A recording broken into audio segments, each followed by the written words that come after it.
उदय सामंतची पण पार्टनरशिप मला सोशल मीडियाच्या काही लोकांना माझ्या मित्रांना विनंती करायची आहे. एवढा चिंतीचोर उदय सामंत की एखादा प्रकल्प जर माझ्या चिपळूणकरांच्या आणि कोकणवासियांच्या मुळावर उठणार असेल तर राज्याचा उद्योगमंत्री म्हणून सांगतो की तो प्रकल्प कधीही आपल्या परिसरामध्ये हे सगळं करत असताना त्याची आपण माहिती घेतली पाहिजे. नक्की तो प्रकल्प काय चाललेला आहे. मगाशी मला कोणीतरी खेळला सांगितलं की ते केमिकल तयार पण झालं. ते तयार झालं मला माहित नाही, तुम्हाला कसं काय कळलं. नाही, काल रात्री कळलं. अरे भाऊ, फक्त रात्रीच्या गोष्टींवर विश्वास ठेवू नका. मी सांगणाऱ्या आधी शूटिंग रद्द केलं. नंतर मी तिथं माझ्या डिपार्टमेंटला फोन केला, तिथं मी एमपीसीबीला फोन केला. तर आपल्या सगळ्या पदाधिकाऱ्यांना माहिती पाहिजे म्हणून चर्चेला हा मुद्दा भविष्यामध्ये येणार आहे म्हणून सांगून ठेवतो. कुठेही मॅन्युफॅक्चरिंग चालू नाही. फ्लोरिन क्रिएट करण्याचं काम फक्त इथे चालू आहे. जी कंपनी इटलीमध्ये होती त्या इटलीच्या सगळ्या मशिनरीला केंद्रीय प्रदूषण बोर्डानं मान्यता दिलेली असेल की नाही त्या तपासतोय. परंतु जे काही लिक्विड बाहेर पडलं एक टँकर म्हणून जे सांगतायत ते कुठेही एक थेंब देखील जमिनीवर पडलेलं नाही. ते आपण तळोजाला नेलं, त्याचं विघटन केलं आणि ते विघटन केल्यापासून आजपर्यंत तो पदार्थ तिथं तयार देखील होत नाही. 4 ऑक्टोबरला एमपीसीबीनं त्याला नोटीस दिलेली आहे.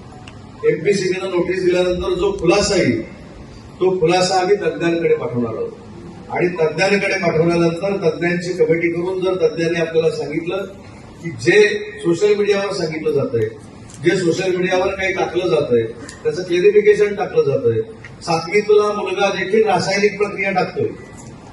O2+6 काय ते H2O आणि असं तयार होणार ते पण आपण मान्य करू. पण ह्या सगळ्या गोष्टीचा जोपर्यंत खात्रीलायक अहवाल येत नाही तोपर्यंत आपल्या जिल्ह्यामध्ये हे काही होणार नाही. हे मला प्रामाणिकपणे इथे सांगायचं आहे राज्याचा उद्योगमंत्री म्हणून. खरं तर उद्योगमंत्री म्हणून जमीन देणं आणि इंडस्ट्री सुरू करणं इतकंच माझ्याकडे आहे.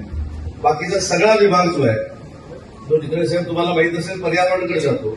तरी जिल्ह्याचा पालकमंत्री म्हणून मी सगळी माहिती घेतलेली आहे.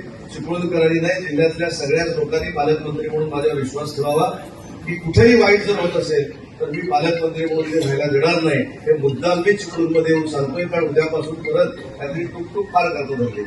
सोशल मीडियावर टाईप करायचं आणि पुढे पाठवून द्यायचं. पुढचा लेखक त्याच्यात काहीतरी ऍड करतो तो पुढे पाठवतो. पुढचा लेखक त्याच्यात अजून काहीतरी H2O टाकतो तो पुढे पाठवतो.